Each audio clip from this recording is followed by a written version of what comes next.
بسم الله الرحمن الرحيم. الرحمن علم القرآن، خلق الإنسان علمه البيان.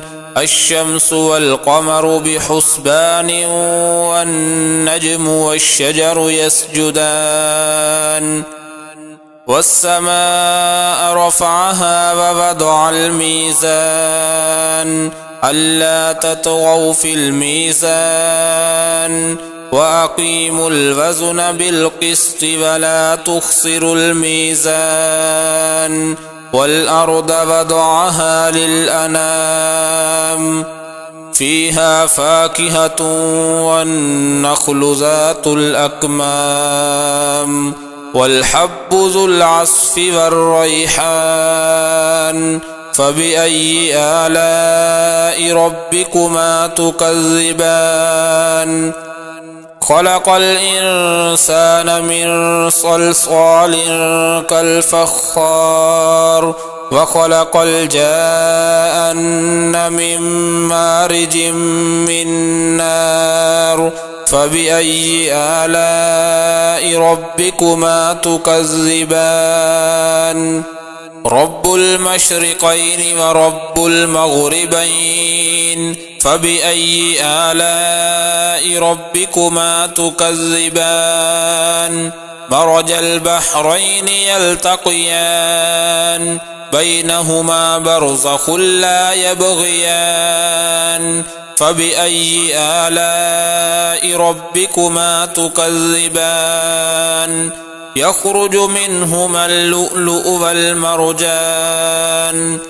فبأي آلاء ربكما تكذبان؟ وله الجوار المنشآت في البحر كالأعلام. فبأي آلاء ربكما تكذبان؟ كل من عليها فان، ويبقى وجه ربك ذو الجلال والإكرام. فبأي آلاء ربكما تكذبان؟ يسأله من في السماوات والأرض، كل يوم هو في شأن. فبأي آلاء ربكما تكذبان؟ سنفرغ لكم أيها الثقلان. فبأي آلاء ربكما تكذبان؟ يا معشر الجن والإنس إن استطعتم أن تنفذوا من أقطار السماوات والأرض فانفذوا، لا تنفذون إلا بسلطان. فبأي آلاء ربكما تكذبان؟ يرسل عليكما شواظ من نار ونحاس فلا تنتصران. فبأي آلاء ربكما تكذبان؟ فإذا انشقت السماء فكانت وردة كالدهان. فبأي آلاء ربكما تكذبان؟ فيومئذ لا يسأل عن ذنبه إنس ولا جان. فبأي آلاء ربكما تكذبان؟ يعرف المجرمون بسيماهم فيؤخذ بالنواصي والأقدام. فبأي آلاء ربكما تكذبان؟ هذه جهنم التي يكذب بها المجرمون، يطوفون بينها وبين حميم آن. فبأي آلاء ربكما تكذبان؟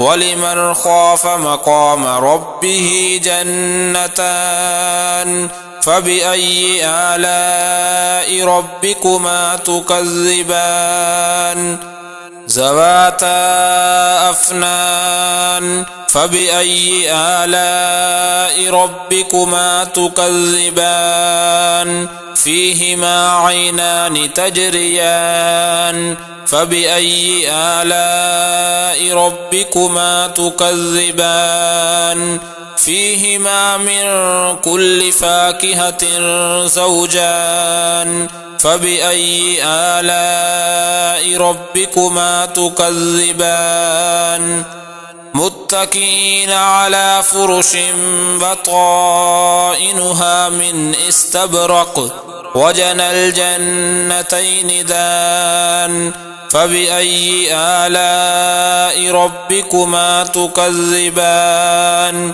فيهن قاصرات الطرف لم يطمثهن إنس قبلهم ولا جان فبأي آلاء ربكما تكذبان كأنهن الياقوت والمرجان فبأي آلاء ربكما تكذبان هل جزاء الإحسان إلا الإحسان فبأي آلاء ربكما تكذبان ومن دونهما جنتان فبأي آلاء ربكما تكذبان مدهامتان فبأي آلاء ربكما تكذبان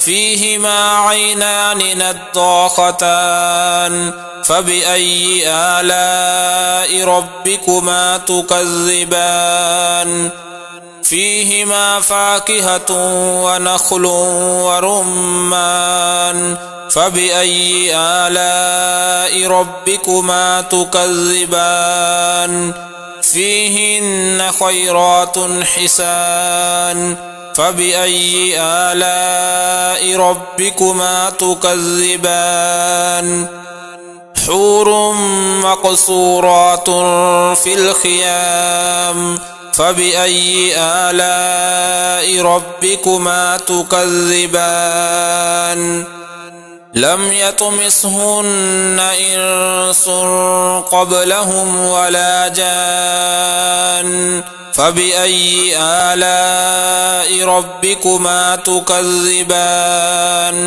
متكئين على رفرف خضر وعبقري حسان فبأي آلاء ربكما تكذبان تبارك اسم ربك ذي الجلال والإكرام